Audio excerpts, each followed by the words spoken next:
दोस्तों आज 20 सितंबर है।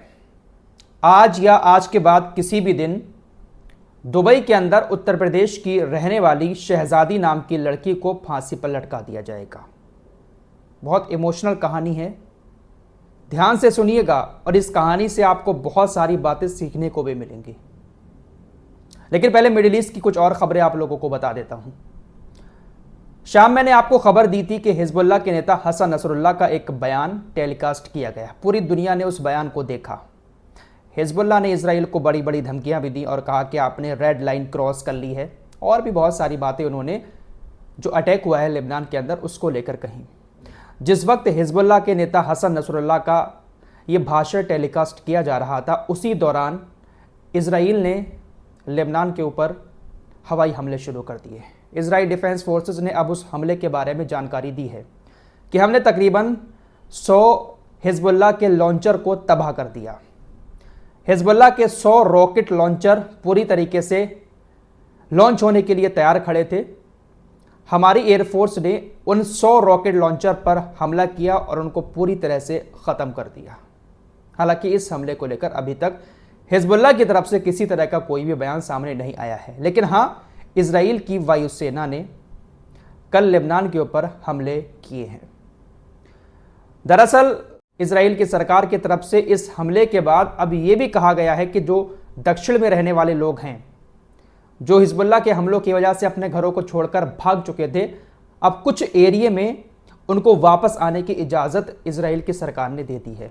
इजराइल की सरकार का कहना है कि हमने बड़ी तादाद में हिजबुल्लाह के रॉकेट लॉन्चर को तबाह कर दिया, अब वो एरिया सेफ है, आप वहां पर वापस लौट सकते हैं। लेकिन हिजबुल्लाह वापस में धमकी दे रहा है कि ये इलाका अभी भी आपके लिए सेफ नहीं है। आपके लोग इस बॉर्डर पर तब तक वापस नहीं आएंगे जब तक गाजा में आप युद्ध नहीं रोक देंगे। फिलहाल मामला दोनों तरफ से काफी बड़ा हुआ है। उधर एक खबर समुंदर से आ रही है कि समुंदर के रास्ते इजराइल के तेल अवीव के अंदर कुछ लोगों ने घुसपैठ की है। इजराइल का जो नेतनिया तट है, वहां से समुंदर के रास्ते तेल अवीव शहर में कुछ लोग घुसे हैं। इजराइल डिफेंस फोर्सेस का कहना है कि हमने उनकी नाव को तो पकड़ लिया है, लेकिन अभी तक उनको नहीं पकड़ पाए हैं जो लोग नाव से आए थे। फिलहाल तेल अवीव के अंदर वो लोग घुस चुके हैं।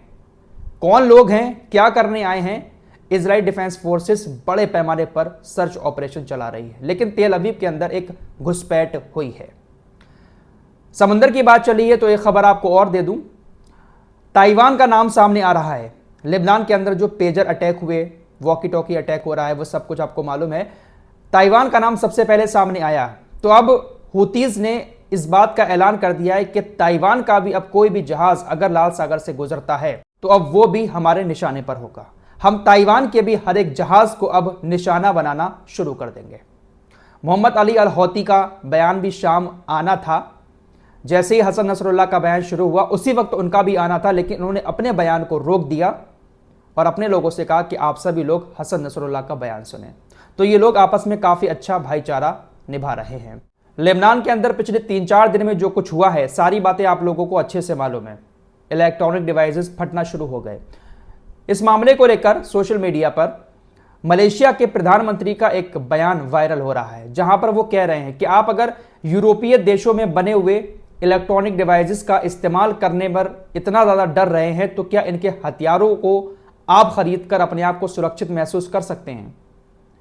अरब देशों से कहा है कि आप जो अमेरिका और इजराइल से लड़ाकू विमान खरीदते हैं, F-16, F-18 और बड़े बड़े लड़ाकू विमान और हथियार खरीदते हैं, क्या आप इसमें सुरक्षित महसूस कर सकते हैं? क्या आपको लगता है कि आपके ये विमान अमेरिका और इजराइल और इनके दोस्तों के खिलाफ इस्तेमाल किए जा सकते हैं? एक छोटी सी डिवाइस जिसको हैक करके ये लोग ब्लास्ट करवा सकते हैं, तो जो पूरा का पूरा लड़ाकू विमान इन्होंने तैयार किया है, तो क्या उसका कंट्रोल इन लोगों के पास नहीं होगा?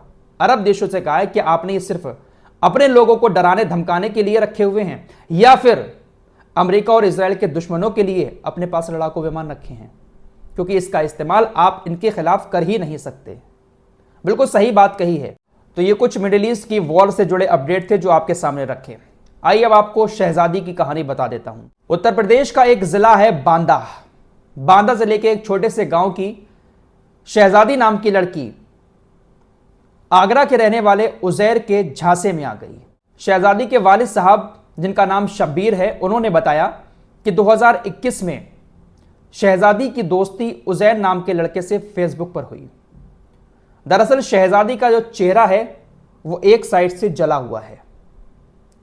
शहजादी के फादर शब्बीर बताते हैं कि 8 साल की जब ये थी तो खाना बनाते टाइम इसका चेहरा जल गया था। हम गरीब लोग हैं, हमारे पास इतना पैसा नहीं है कि हम सर्जरी करा के इसके चेहरे को ठीक करा सकें, लेकिन शहजादी अपने चेहरे को ठीक करवाना चाहती थी, ठीक करवा के शादी भी करना चाहती थी। बड़ी हो गई शहजादी।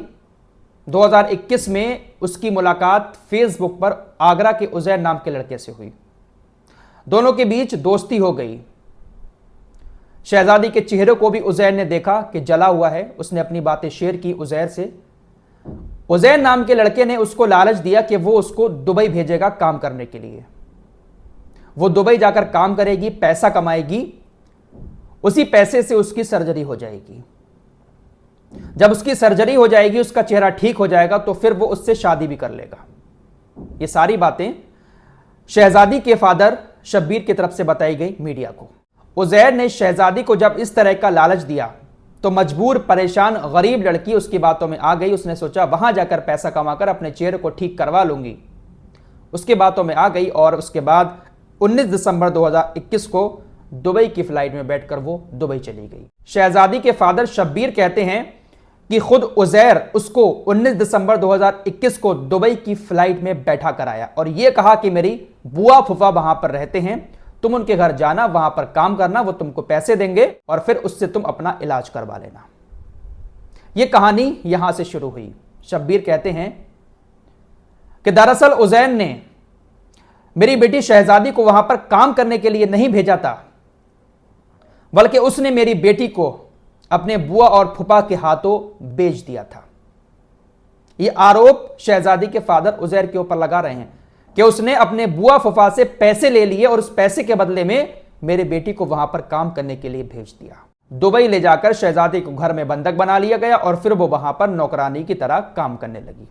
अब आखिर ऐसा क्या हुआ जो शहजादी को ही फांसी पर लटकाया जा रहा है? दरअसल शहजादी के फादर शब्बीर ने बताया कि मालिक मालकिन ऑफिस गए हुए थे। उनका 4 साल का एक बेटा भी जो घर पर था, उसके एक दिन पहले किसी चीज का इंजेक्शन लगा था। इंजेक्शन लगने की वजह से दूसरे दिन उसकी तबीयत खराब होने लगी। जिस वक्त बच्चे की तबीयत खराब हुई उस वक्त बच्चे की दादी भी घर पर ही थी। शहजादी घबरा गई। अचानक से उसको दादी के साथ मिलकर हॉस्पिटल में एडमिट कराया गया। हॉस्पिटल में इलाज के दौरान उस बच्चे की मौत हो गई। शहजादी जिस घर में काम करती थी उस घर के 4 साल के बच्चे की मौत हो जाती है। उस बच्चे के मां बाप ने इसकी मौत का जिम्मेदार शहजादी को ठहराया कि शहजादी की वजह से हमारे 4 साल के बच्चे की मौत हुई है। शहजादी के ऊपर बच्चे की मौत का आरोप लगा, जिसके बाद शहजादी को गिरफ्तार करके जेल के अंदर डाल दिया गया। उसके बाद सुनवाई हुई, शहजादी को फांसी की सजा हो गई। 20 सितंबर आज का दिन तय किया गया है। आज या फिर आज के बाद किसी भी दिन शहजादी को फांसी पर लटका दिया जाएगा। इस खबर के सामने आने के बाद शहजादी के फादर शब्बीर ने उजैर के खिलाफ मुकदमा भी दर्ज कराया। बेटी की मानव तस्करी, उसे बेचने, उसकी जान खतरे में डालने के आरोपों में उजैर के खिलाफ केस दर्ज कराया। लेकिन वो कहते हैं कि केस तो दर्ज हो गया, लेकिन मेरी बेटी वापस नहीं आ पाएगी। वो फोन करके रोती है कि पापा मुझे बचा लो। वो कहते हैं कि मैंने प्रधानमंत्री को भी पत्र लिखा, योगी आदित्यनाथ को भी पत्र लिखा, गुहार लगाई कि आप सबको बचाते हो बाहर देशों में फंसे हुए लोगों को, मेरी बेटी को भी बचा लो, लेकिन किसी तरह का कोई काम आगे नहीं बढ़ पा रहा है। फिलहाल आज 20 सितंबर है और आज शायद शहजादी को फांसी पर लटका दिया जाएगा। आज या आज के बाद किसी भी दिन फांसी हो सकती है। तो यह है वो कहानी जो काफी सारे लोगों की आंखें भी खोलेगी कि किसी के लालच में आकर इस तरीके से अपनी जिंदगी को दांव पर ना लगाएं। हालांकि इंसान मजबूर हो जाता है, गरीबी के हाथों, बीमारी के हाथों, कुछ ऐसी परेशानियां होती हैं जो इंसान किसी की भी बातों में आकर अपनी जिंदगी को दांव पर लगा देता है। इस वीडियो को शेयर करें, प्रधानमंत्री मोदी जी से गुहार लगाएं, योगी आदित्यनाथ जी से गुहार लगाएं। शहजादी अगर अपने देश वापस आ जाती है तो ज्यादा अच्छा होगा। फिलहाल इस रिपोर्ट में इतना ही। कुछ और खबरों के साथ जल्द हाजिर होऊंगा। तब तक के लिए अपना ख्याल रखिएगा। अल्लाह हाफिज।